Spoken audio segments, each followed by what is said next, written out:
Ada pertanyaan jamaah, Ustadz, saya tahu bahwa suami saya sedang dalam kesalahan yang sebenarnya saya harus menasihatinya. Namun saya urungkan untuk menasihati suami karena khawatir nantinya terjadi perdebatan dalam rumah tangga. Sebab saya tahu bahwa suami saya orangnya keras kepala, Ustadz. Dan saya pun pernah mendengar di sebuah kajian bahwa hindari perdebatan dalam rumah tangga agar saya memperoleh rumah di surga. Mohon pencerahannya, Ustadz. Syukron.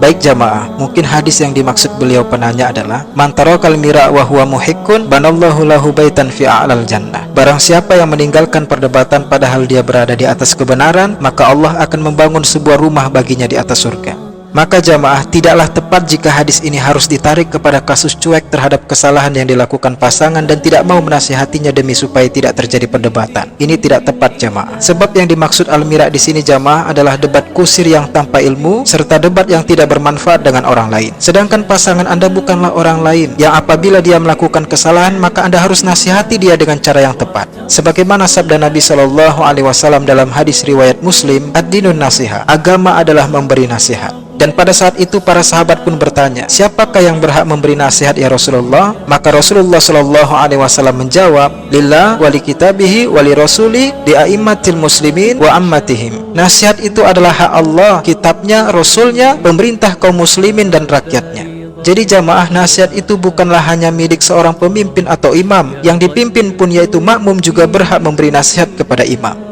Jadi sah-sah saja saling memberi nasihat dalam rumah tangga. Akan tetapi jamaah, mengapa bisa terjadi perdebatan? Yaitu pertama, bisa jadi yang menasihati adalah salah atau tidak sesuai fakta yang dia sangkakan. Maka di sini perlunya ilmu dan kebijaksanaan sebelum hendak menasihati pasangan. Atau yang kedua, yang dinasihati jahil atau tidak paham akan kesalahannya sehingga dia menolak kebenaran yang datang padanya. Maka disinilah pentingnya ilmu pada masing-masing pasangan agar rumah tangga berjalan harmonis. Atau yang ketiga, yang dinasihati sebenarnya tahu akan kesalahannya, namun dia ego untuk mengakui dan ego untuk meminta maaf. Maka disinilah perlunya kebijaksanaan dan kerendahan hati pada pasangan agar tidak sungkan untuk meminta maaf apabila memang benar-benar bersalah. Dan kita semuanya jamaah adalah makhluk lemah yang jauh dari kata sempurna. Maka sesuatu yang normal apabila kita bersalah. Dan Islam pun agama yang memerintahkan untuk segera meminta maaf apabila bersalah. Kajian perihal wajib meminta maaf ini sudah pernah di-share di kajian sebelumnya jamaah. Wallahu a'lam bishawab.